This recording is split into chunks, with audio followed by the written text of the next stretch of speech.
My name is Jeff Kirshner. I'm a pharmacist at Stru's Pharmacy. Been working here since I was 16 years old. I've been working with the ADRC on the Stepping On program, which is a falls prevention program. So very aware of medications and their risk for falling. So a couple of things that I think about from a falls perspective and things that I think all seniors should be aware of is the fact that as we age, it's really important as we develop different disease states as we get older, and the fact that we're on many medications. There's a lot more drug interactions. There's a lot more complexity to drug regimens, meaning you're taking a lot more drugs than you did as a young person. So with that complexity, there's several things that are really important. One is the fact that we take our medications correctly. Compliance is not something everybody is really good at.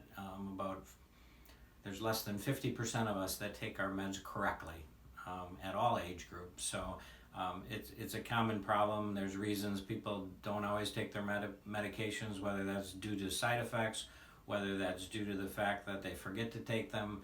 But however you look at it, that's a contributing cause for falls as well.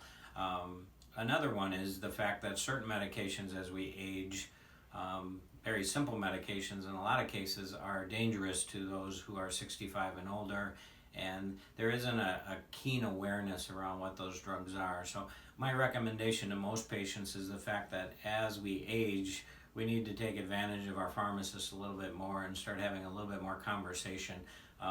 One of the questions I suggest as you go into your pharmacies and get your prescriptions filled is just asking, are there any medications on my list that you think could contribute to my falls risk? And any good pharmacist should be able to tell you that whether there are medications on that list that can contribute to dizziness, low blood sugar, unsteadiness, things like that that could potentially cause a fall, even drowsiness in some cases. So when we think about that, it may be simple as we get older, our kidney function tends to be less than it was as we're younger. So in a lot of cases, it's just the idea that we relook at medications that we've been on for a long time and decide, is that still the best medication? Is that still the best dose?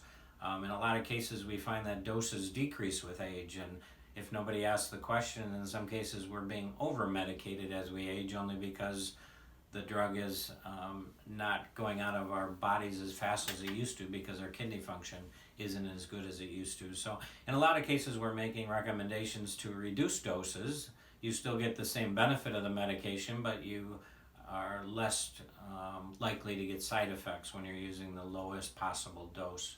Another possibility is the fact that there are medications that shouldn't be used at all in our elderly populations. Tylenol PM, for example, has Benadryl in it. Benadryl is a drug that is on a list of drugs that shouldn't be used with anybody over 65, and that is a simple over-the-counter. The idea around that is it does cause a high degree of drowsiness, and when we get up in the middle of the night to go to the bathroom, there's a good chance we're going to be a little less stable on our feet because we are under the influence of that diphenhydramine or Benadryl, which again could lead to a fall, a fracture of a hip, or a head injury or anything like that. Those would be my recommendations that I would share today.